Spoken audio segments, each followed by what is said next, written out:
My reactions to John's book are, I think, overwhelmingly sad. He says one thing one day and then something totally else the next day. And the story changes based on who he's telling the story to. Now people are seeing something that just doesn't accurately reflect what we do. Former SeaWorld employee John Hargrove is making some serious claims today about the company. But many of those claims are contradicted by statements Hargrove himself has made in the past. So which John Hargrove should be believed? Let's take a look. In his new book, Hargrove writes SeaWorld says its animals receive all of their food regardless of how they perform. That, he says, is false. John Hargrove's statement that SeaWorld deprives their whales of food is frankly the most ridiculous statement, I think, in the entire book. We never, ever withhold food. I can tell you, this is something that I hang my career on. John knows this is not the case, and in fact, a couple of years ago, he tweeted that SeaWorld doesn't deprive the whales of their food. So it's not just me that disagrees with what's in John's book, it's John himself that disagrees with what's in John's book. Contradictions like this are a pattern for Hargrove. In his book, he says shows at SeaWorld offered the whales a, quote, temporary escape from their horrifically sterile lives in captivity. Yet in a 2011 interview, he said the opposite.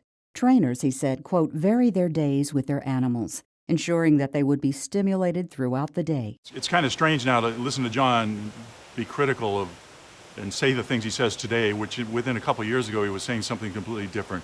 He loved the animals he worked with, he cared for them, he helped nurture them, he had relationships with them, and now he's saying that didn't happen at all. Today, Hargrove says he left SeaWorld because he was disgusted by what he called the company's corporate greed. But in 2010, he said the opposite, praising the company, writing it's staggering the amount of money that they have spent and are spending for in-depth reviews and facility design changes. I am, he wrote, very proud to be a SeaWorld trainer. Today, Hargrove says he was brainwashed for years by SeaWorld. He says the working environment there had a, quote, cult-like mentality, even claiming SeaWorld tapped his phone and had him followed. He describes his decision to leave the company as one of breaking free.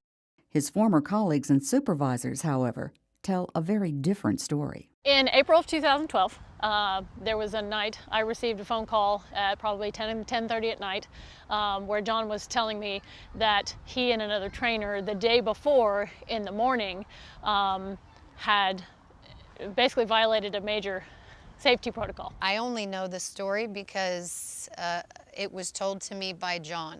There was a mistake made with the gate. One of the locks on a gate was not properly put in place. So John was, at that point, moved to the Sea Lion Stadium, and that did not sit well with John at all. The story that John told me was that the management made a decision after this incident with the gate to move him to the Sea Lion Stadium.